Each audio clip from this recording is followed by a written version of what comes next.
atukuzwe. Alikuwa ni mtu wa kujitoa, alikuwa ni mtu ambaye yeye kwa jambo lolote ama katika njia za Mungu alikuwa amejitoa. Bwana asifiwe. Na yeye na nyumba yake walikuwa wanamcha Bwana. Haleluya. Na alikuwa anapeana. Alikuwa ni mtoaji, alikuwa mtu ambaye anatoa. Alijulikana kwa sababu hata kama alikuwa katika cheo kikuu, haleluya, hakuenda tu. Unajua siku zetu tumeona watu, ama katika taifa letu tumeona watu ambao wako katika vyeo na watu ambao ni wakubwa katika taifa, lakini kazi yao ni kuchukua pesa, hata zile ambazo hazistahili wanazipeleka kwa wanaenda kwa wananunua mashamba, wanafanya vitu zingine, si mumeelewa? Bwana asifiwe. Wanaenda kuinvest kwa ajili yao wenyewe. Wanaiba, wanaenda kutumia hizo pesa kwa kitu ambacho sio cha kweli. Haleluya. Bwana asifiwe. Nataka tuone hili huyu mtu, hizi vitu tatu ambazo alikuwa nazo. Ninaamini ya kwamba hili neno litatusaidia, maana kama kuna kitu ambacho ni kizuri ambacho kinaweza kutusaidia wewe na nyumba yako, ni kujua, je, nyumba yangu inamcha Bwana? Haleluya. Unajua sana sana, kwanza sisi wazee huwa tujali kama watoto wanakaa aje. Si ni kweli? Kuna watu hawajariki watoto wanakaa aje, hawana haja kama wanaombaga. Hakuna mtu ambaye anaweza uliza, tunaulizaga kama wanasoma. Si ni kweli shuleni? Niko ukifika kwa nyumba, mlikuwa aje shuleni? Lakini nilea sana ukute ya kwamba mtu mcha Mungu na anafuatilia mpaka watoto wake kumtafuta Mungu. Watu wengi sana sana tunaweza push watoto kwa mambo ya kawaida, masomo ya kawaida, lakini ikifika ni kumcha Mungu, hatuwezi tolewa ushuhuda kama huu Kornelio alitolewa. Maana neno la Bwana linasema ya kwamba yeye na nyumba yake walikuwa wacha Mungu. Bwana asifiwe. Ni ya kwamba ungekutana na mtoto wake, ungejua huyo mtoto wa Kornelio, maana vile anaongea kama mtu ambaye anamjua Mungu. Haleluya. Bwana asifiwe. Na nikaelewa ya kwamba haikuwa tu kawaida ya kwamba malaika anakuja tu hivi kwa Kornelio. Kuna vitu aliangalia. Kuna vitu Mungu aliangalia katika maisha yake. Mungu hata kuja tu kwangu. Haleluya. Sometimes tunahitaji uwepo wa Bwana, lakini sisi kuna mambo tunastahili kuangalia. Kuna mambo tunastahili kuuliza Bwana, ni kipi hicho ambacho kiko kwa moyo wako? Na je, Mungu anaweza kukubalia malaika wake wa kuhudumie?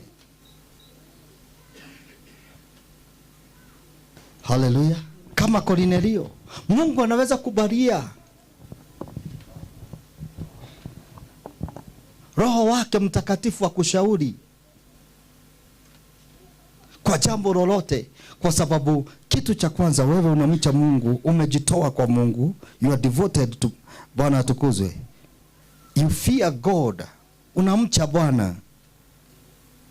Wewe na nyumba yako unatoa generously.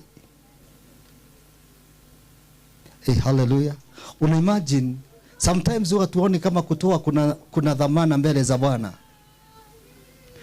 lakini kwa Kornelio inatajwa. Bwana asifiwe. Ujaienda kwa mtu mzuri, anaomba na roho, anaofanya kila kitu, lakini ni mchoyo. Bwana asifiwe. Yaani anaona mpaka akikupatia chai. Unajua siku hizi ni kuzuri, ati chapo zinauzwa kila mahali. Kuna watu angeenda kwao wamepika, unajua chapo zinanuka kila mahali. Lakini kuna watu walikuwa wanaweka chapati, anaficha chapati mpaka watu watoke. Kuna watu wanajua, hata leo kuna watu ni wachoyo, yani anaweza weka chakula, hawezi kutoa. Ni vigumu sana hata aende na mtu amwambia kwamba chukua hiki ukule. Hata hakuna jirani yake anaweza kusema ya kwamba huyu ameshawahi nisaidia. Kornelio anajulikana kwa haya mambo. Bwana asifiwe. Ya kwamba ni mtoaji. Anajitoa hata kwa Mungu na anapenda Mungu yeye na nyumba yake. Bwana asifiwe. Anapenda Mungu yeye na nyumba yake. Bwana atukuzwe. Na huomba kwa Mungu kila wakati. Bwana asifiwe. Sikia. Anajitoa kwa Mungu yeye na jamii yake na wanapenda Mungu. Haleluya. Bwana asifiwe. Na yeye hutoa na yeye huomba kila wakati. Unajua wakati mwingine tunaombaga tu kwa sababu tuko na shida. Bwana asifiwe. Wakati unaona kabati yako limejaa, wakati unaona mshahara wako umejaa, ama akaunti yako iko na pesa nyingi, unajiuliza kwa nini niombe? Bwana asifiwe. Kwa nini niombe? Na mimi niko na kila kitu. Sijakimbishwa na madeni. Kama wewe ni mama unajiuliza kwa nini niombe? Nimeolewa, mume anafanya kazi na anani support vile anastahili. Lakini huyu neno la Bwana linasema alikuwa naomba kila wakati. Na kama kuna maamuzi tunastahili kufanya ni haya mambo matatu. Hizi siku ambazo tuko kwa maombi. Haleluya. Hizi siku ambazo tuko kwa maombi. Leo tuko siku ya 14. Bwana asifiwe. Bado tuna siku nyingi zimebaki. Haleluya.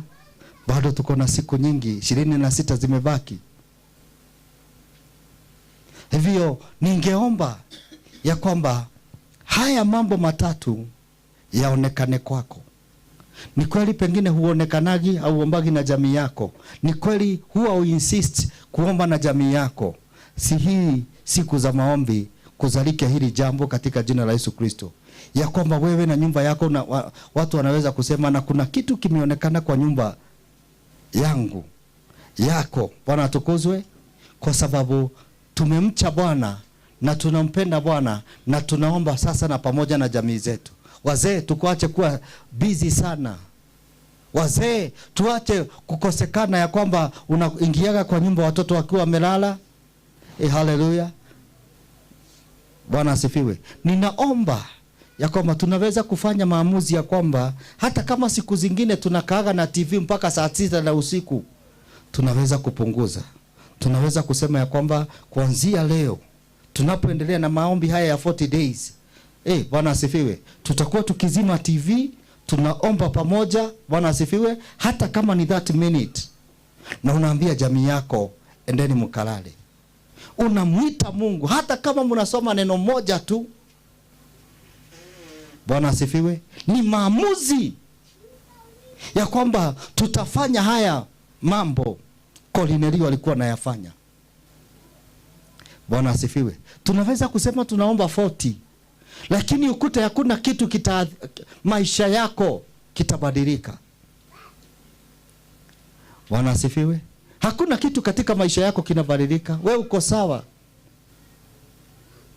Kwa sababu gani? Wakati Bwana anatamani kuangalia, ama wakati Mungu anakuja kuinteract na wewe, kila kitu hautoi. Bwana asifiwe. Kama kuna wakati wa kutoa ni huu. Bwana asifiwe. Tunamaliza mwaka ama mwezi wa kwanza. Tunapomaliza mwezi wa kwanza, wewe ulisimama mbele za Bwana ukamwambia Bwana, mimi nimeingia mwaka wa 2025. 2026. Bwana asifiwe.